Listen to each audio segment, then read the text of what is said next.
चलो बच्चा स्टार्ट करते हैं सम नंबर 11। सम नंबर 11 जो बच्चा है वो हम बोल सकते हैं कि टाइप 2 टाइप का सम है। टाइप 2 में क्या होगा, ओपनिंग बैलेंस कैश बुक का अलग होगा और पासबुक का अलग होगा। तो हमें कैसे उसको सेम करना है वो कैलकुलेशन हमें ध्यान रखना है। बाकी हम पहले करते थे वैसे ही करना है, स्टेप बाय स्टेप आपको ध्यान रखना है। इसमें जो बच्चे को थोड़ा लॉजिक में कन्फ्यूजन होता है और ये सम को समझना है तो बहुत सिंपल टेक्निक बोल रहा हूँ कि जिससे आपके मार्क आएंगे और ये पॉइंट आपको क्लियर हो जाए उसके लिए बोल रहा हूँ। जो भी है उसकी रिवर्स इफेक्ट और क्या कैसे लिखना है वो समझ लेना। तो सबसे पहले बच्चा स्टार्ट करता है सम में इन्फॉर्मेशन क्या है उसके अकॉर्डिंगली हम आगे चलते हैं। तो यहाँ बोला हुआ है prepare the bank reconciliation statement of Sanjay from the following information. तो बच्चा पहला डायलॉग हमारी भी होगा बैंक रिकन्सिलिएशन स्टेटमेंट ऑफ, आप बोलोगे सर लिखो यहाँ पे संजय, यहाँ पे लिखेंगे तो आप बोलोगे सर ये डेट है एज ऑन 31 मार्च 2000, आप बोलोगे सर 31 मार्च 2016, तो यहाँ पे हम लिख देंगे 2016 जो आपको क्लियर कर देना है। पहला स्टेप ये तो लिखना ही पड़ेगा। दूसरा स्टेप अब यहाँ से स्टार्ट करते हैं। तो यहाँ से हमें बोला गया है कि सर देखो हमारा opening balance as per cash book ये है 2970 और यहाँ पे है 3000। क्या है बच्चा, दोनों बैलेंस में डिफरेंस है। एक बैलेंस एज पर पासबुक बोला जा रहा है 3000 और हमारे कैश बुक के उस हिसाब से 2970। तो बच्चा हम क्या करेंगे, तो हमें इसको इक्वल करना पड़ेगा, उसके बाद ही सम आगे बढ़ सकता है। तो देखो बच्चा कैसे करना है। सबसे पहले हमें ये ध्यान में रखना है वो डेट पे हमें कोई और ट्रांजेक्शन दिए हुए हैं। तो आप देखो मार्च में हमने बैंक चार्जेस जो है मार्च 1 को ही बैंक चार्जेस लिखा हुआ है, फर्स्ट डेट पे कमीशन दिया हुआ है 90। तो आप बोलोगे सर ये समझ लो कमीशन मिल रहा है डेबिट साइड पे और बैंक चार्जेस हमारे क्रेडिट साइड पे। तो आप बोलोगे सर इसका मतलब ये हुआ कि ये जो पॉइंट है वो बैंक चार्जेस माइनस होगा, कमीशन ऐड होगा।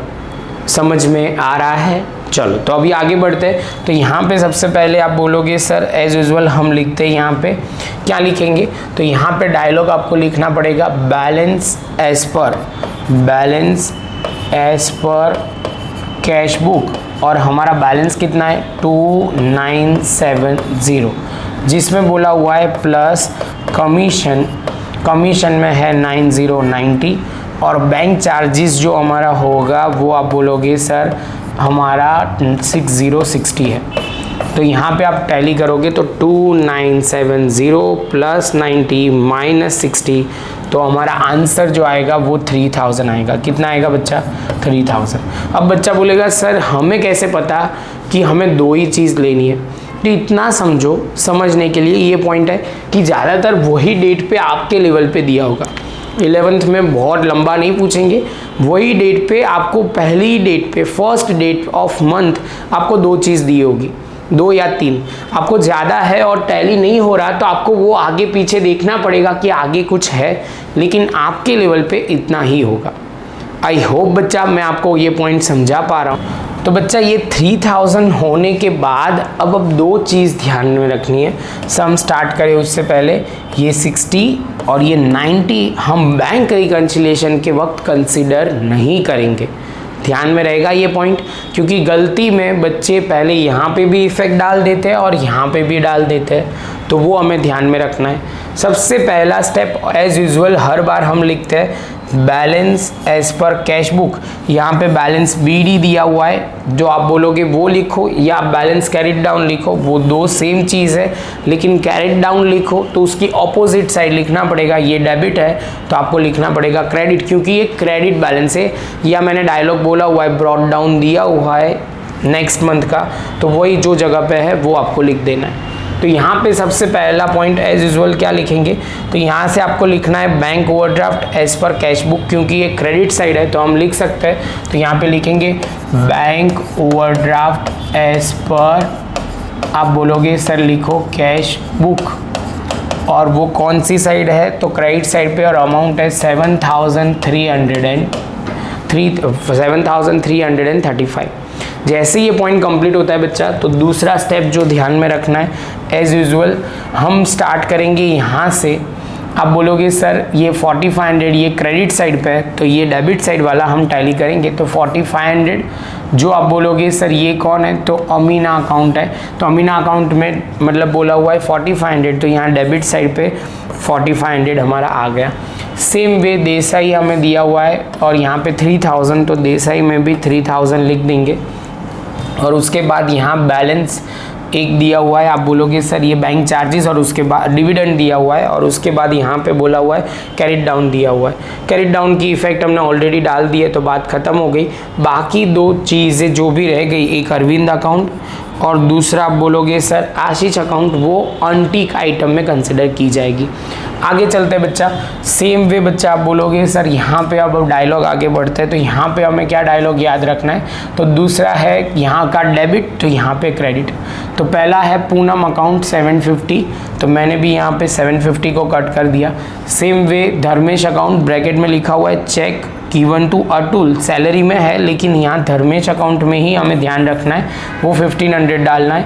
दो अमाउंट सेम है, तो ऐसा नहीं है, हमें जो ध्यान में रखना है, नाम दिया हुआ है तो आपको बहुत इजीली समझ में आ जाएगा, यहाँ धर्मेश है और यहाँ पे भी धर्मेश है, तो कट हो जाएगा। उसके बाद अश्विन है 870, तो यहाँ पे अश्विन में भी 870। सेम वे बच्चा आप बोलोगे 690 दिया नहीं है, 15,000 ये क्या है प्रदीप, तो यहाँ पे आप बोलोगे सर भरत अकाउंट है, तो भरत यहाँ पे कोई है और दूसरा, और प्रदीप और भरत दोनों अलग अलग लोग हैं, तो यहाँ पे 15 रहेगा। उसके बाद बच्चा 2100, तो यहाँ पे बकुल है और ये भी बकुल है, तो बकुल को हम ये टिक कर देंगे 2100। और यहाँ पे ब्रोकरेज 9000 है, यहाँ पे दलाल अकाउंट है, तो ब्रोकरेज और दलाल दोनों एक ही चीज़ हुई, जो आपको ध्यान में रखना है। बस जो इम्पोर्टेंट पॉइंट थी हमारे साथ जो टिक करना था वो कर दिया। अब हर बार की तरह जो बच्चे को उतना याद रखना है, नहीं क्लियर हो रहा उसके लिए तो जो है वो रिवर्स इफेक्ट डालना है, लिखना कैसे वो समझना है। तो आप बोलोगे सर ये डेबिट साइड की जब भी बात आती है, डेबिट साइड की बात आती है कैश बुक में, तो सबसे पहला पॉइंट हम क्या लिखेंगे, check deposited but not credited in passbook. तो यहाँ पे दो चीज़ है, तो हम लिखना शुरू करते हैं फर्स्ट पॉइंट में। तो यहाँ पे लिखेंगे check deposited but not credited in passbook.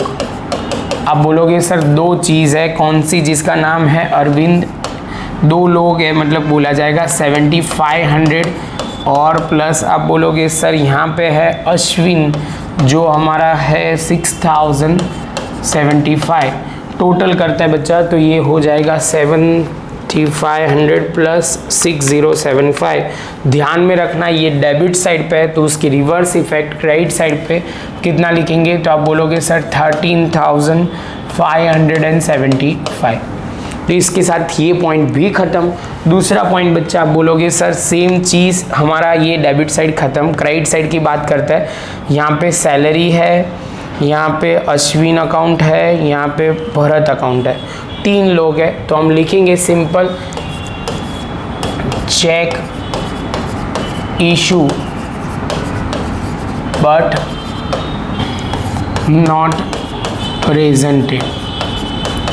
तो यहाँ पे आप बोलोगे सर देखो क्या बच्चा, ये लिखने के बाद एक पॉइंट ध्यान में रखना, लिखते लिखते मेरा ध्यान गया, यहाँ पे भरत 15,000 है और यहाँ पे भी भरत 15,000 है, तो आपको वो ध्यान में रखना है। इस बार आपको दो ही चीज़ ध्यान रखनी है। कौन सी चीज़ ध्यान रखनी है, तो आपको दो ही चीज़ ध्यान में रखनी है। भरत ऑलरेडी यहाँ पे भी है, तो और हो गया है, तो हमें कोई वो फिर से लिखने की कोई मतलब नहीं है, वो ध्यान में रखना है। तो यहाँ पे हमें लिखना है दो ही चीज़, एक है सैलरी, क्योंकि मैंने लिखते लिखते वो ध्यान में रखना, मेरा ध्यान गया, अदरवाइज़ हमारा सम गलत होगा। हमें बैलेंस तो ऑलरेडी पता है कि क्या आने वाला है, तो वो हमारा गलत ना हो, वो ध्यान रखना है। तो आप बोलोगे सर 1500 प्लस 690, तो हो जाएगा 2190। लॉजिक बहुत सिंपल है, ये क्रेडिट साइड पे है, तो हम कौन सी जगह पे लिखेंगे, डेबिट साइड पे।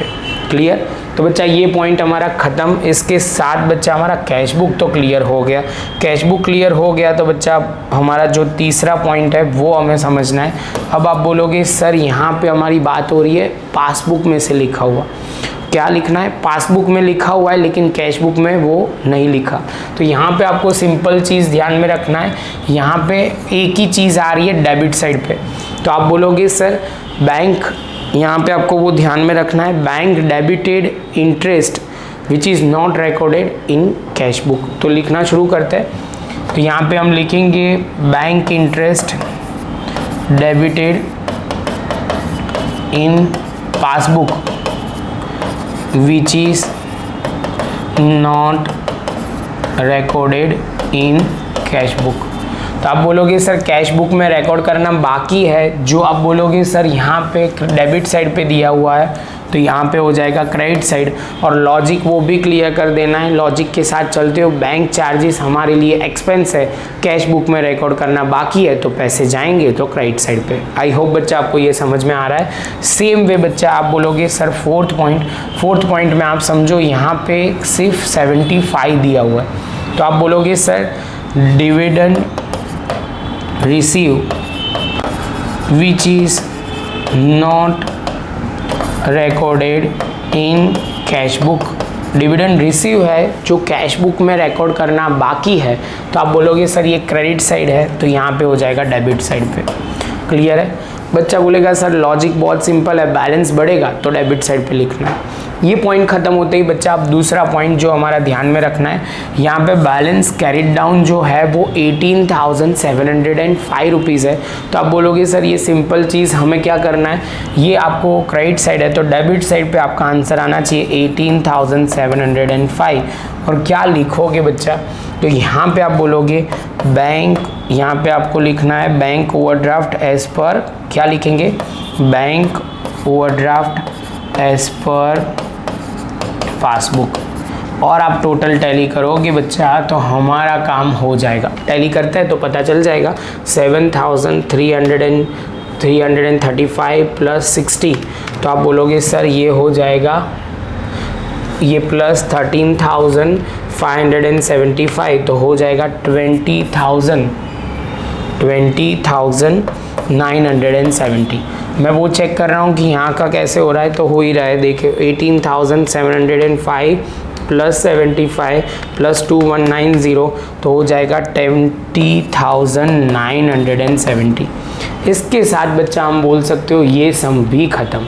और ये सम इतना डिफ़िकल्ट नहीं है, सब्जेक्ट टू आपको लॉजिक क्लियर हो तो ध्यान में रखना। टाइप 2 में क्या क्या ध्यान रखना है, जो फोकस करना है वो पॉइंट ध्यान रखना। मिलते हैं बच्चा नेक्स्ट लेक्चर में नए सम के साथ।